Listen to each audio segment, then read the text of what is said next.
Na tunapozungumzia ndugu zangu Waislamu masala ya kuisafisha nafsi na kuitakasa nafsi, kwa mujibu wa Qur'ani kuna nafsi aina tatu. Nafsi ya kwanza ni nafsul ammaratu bisu. Mwenyezi Mungu Subhanahu wa Ta'ala ameitaja hii katika surati Yusuf, anasema wama ubarri'u nafsi inna an-nafsa la ammaratun bisu illa ma rahima rabbi. Nafsi za binadamu zimehukumiwa na Mwenyezi Mungu kwamba zinataka mabaya.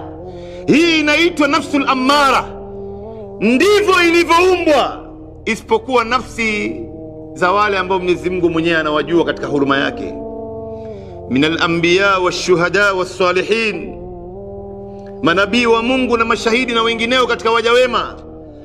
Lakini nafsi yangu mimi na wewe zimehukumiwa na Mungu kwamba zinataka mabaya, na hii ndio inatakana kila mmoja wetu aipige vita hii nafsi, isimpeleke mahali pabaya. Ndio maana sisi Waislamu hatukuachiwa tufanye tunavyotaka katika dunia hii. Hatukuachiwa kama vile wanyama, kama vile ng'ombe au nyoka anafanya anavyotaka yeye. La, la, la, la. Umewekewa sheria. Kwa nini? Mwenyezi Mungu anasema ndani ya Qur'an, am lil insani ma tamanna. Binadamu anafikiria, anadhania kwamba yeye atafanya anavyotamani tu. Katika aya nyingine Mwenyezi Mungu anasema ayahsabu al-insanu an yutraka suda. Binadamu anafikiria kwamba yeye ataachwa ovyo tu afanye anavyotaka katika dunia hii. La, Mwenyezi Mungu Subhanahu wa Ta'ala hakumwachia binadamu afanye anavyotaka katika dunia hii. Na Mungu ameelezea katika Qur'ani sababu mbili ni kwa nini hakumwachia Muislamu hasa afanye anavyotaka katika dunia hii, akamwekea sheria nyingi. Sababu ya kwanza ni kwa sababu ya hii nafsi al-ammaratu bisu.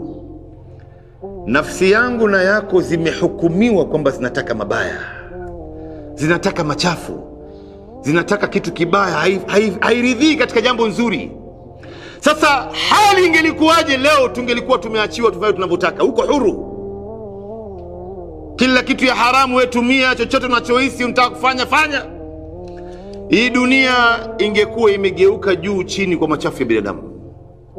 Lakini kwa sababu kuna Qur'an, kuna muongozo wa Bwana Mtume sallallahu alaihi wasallam, kuna sunna zake na mwenendo wake, na kuna vikao kama hivi, kuna khutba ya Ijumaa, kuna darsa msikitini, kuna mawaidha, kuna halaka, ndio unaona si wengine tunakumbushana. Mtu anashtuka anarudi nyuma, ala, kumbe hii njia ni mbaya, anarudi nyuma anashtuka. Ndio unaona sisi wengine bado tunakuja msikitini hapa kuswali, wengine bado wanafanya mambo ya khairi kadha na kadha. La sivyo tungeachiwa tufanye tunavyotaka, basi hii dunia ingekuwa imegeuka juu chini kitambo sana. Na sababu ya pili ni kwa nini Mwenyezi Mungu hakumwachia binadamu hasatan Muislamu afanye anavyotaka katika dunia hii. Mwenyezi Mungu anasema wazayyana lahum ash-shaytanu a'malahum fasaddahum 'anis sabil fahum la yahtadun. Shaitani amewapambia watu maovu yao, akawaonesha kwamba hichi ni jambo kizuri, ni kitu kizuri. Ndio maana Mwenyezi Mungu hakutuachia tufanye tunavyotaka, kwa sababu shaitani angewapoteza wengi. Anakuonesha wewe pombe unachokunywa ni kitu kizuri hicho, zina unayefanya ni kitu kizuri, kamari unayecheza, mziki unayecheza, unaisikiza, anakuonesha kwamba hichi ni kitu kizuri, endelea nayo.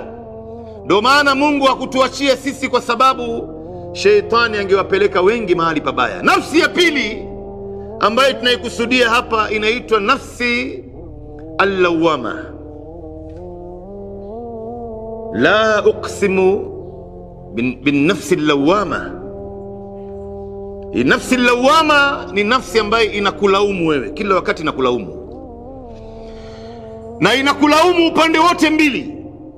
Ukifanya mema inakulaumu kwa mema uliyofanya, na ukifanya maovu vile vile inakulaumu. Hii nafsi, hakuna atakayejua hii nafsi kwamba ni hatari katika maisha yake isipokuwa mtu ambaye ameisoma dini kisha akawa mcha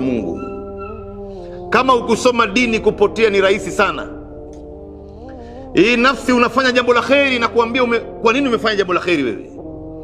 Leo unatoa sadaka, unampa mtu shilingi 500, unamsaidia mtu. Baada ya muda unakaa kidogo, nafsi lawama inakuja na kuambia kwa nini umempatia huyu jamaa shilingi 500? Ungempa 50 tu. Hii 500 ungechukua, ungeenda ungenunua kuku na samaki, ukapeleka nyumbani, watoto wako wakaenjoy na chips. Angalia sasa umekwenda patupu.